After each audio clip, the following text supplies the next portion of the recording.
Year 2012, New Jersey, USA. The air traffic control system of Newark International Airport suddenly starts experiencing strange interference in its signals.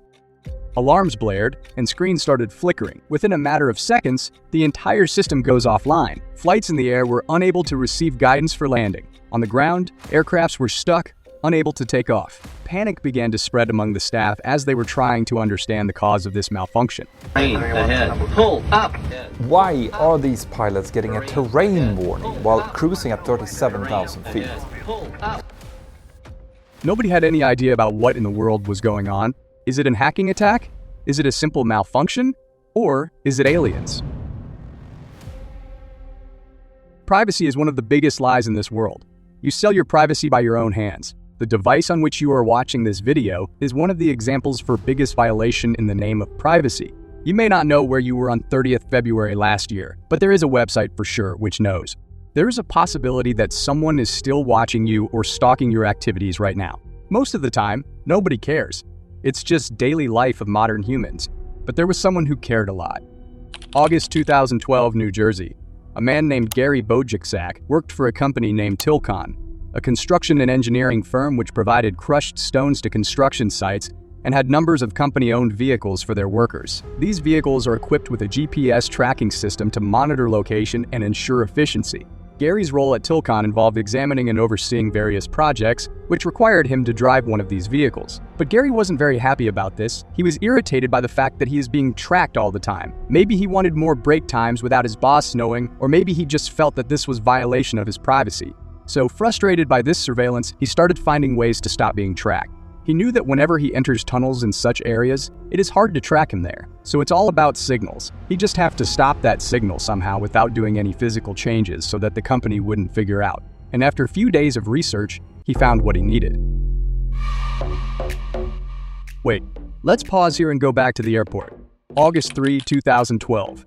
After not being able to find out the reason behind the malfunction, they reported the problem to Federal Aviation Administration. They reported that the ground-based augmentation system, or G-base system at Newark Airport, is experiencing strong unknown interference, which is causing their SmartPath GPS navigation to malfunction. SmartPath is a GPS technology used in airports to guide planes during their final approach and helps safe landings. SmartPath systems operated on a certain radio frequency band which was completely restricted for public use.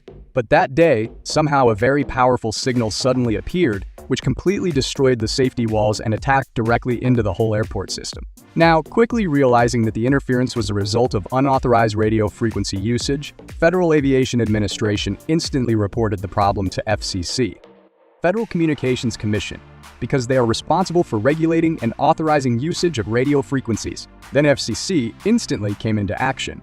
Officers visited the airport area and used a radio direction finding equipment to track the origin of the signal.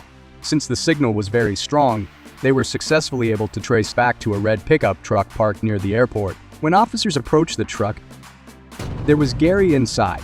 Yes, Gary enjoying his meal, having no idea that he's been destroying airport just by sitting there. Let me explain what happened.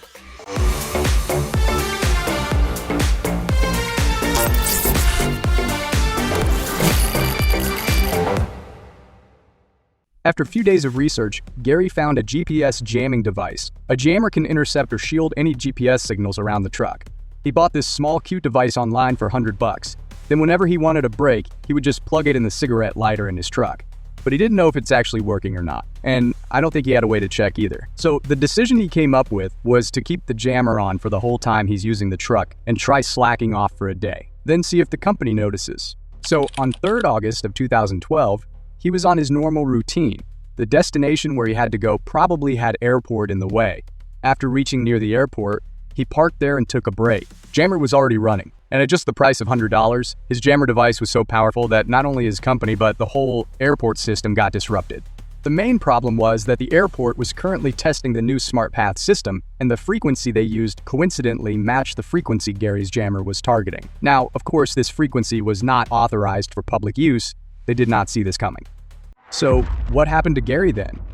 Of course he didn't know about these things, so he cooperated with the officers. The moment jammer was taken out of the socket, the airport system was online again. He told them the whole story and gifted them the jammer as well. Gary got charged with federal crime because of using unauthorized frequency, but since it was unintended, he was only fined with $32,000. When the Tilcon company heard about it, they immediately fired him as well. And that teaches us how dangerous technology can be. If a normal guy can buy such dangerous equipment at just $100, imagine what will happen when actual terrorists use it. That was it for today's video. And I wanted to tell you that this is not a channel about just AI. I share informative content and tutorials. I like making videos on amazing topics and want to give things that are actually unbelievable. If I have a really powerful, revolutionary AI model, I'll sure create a video on that. But from this channel, I want you to expect interesting, informative, and educational content. See you next Monday.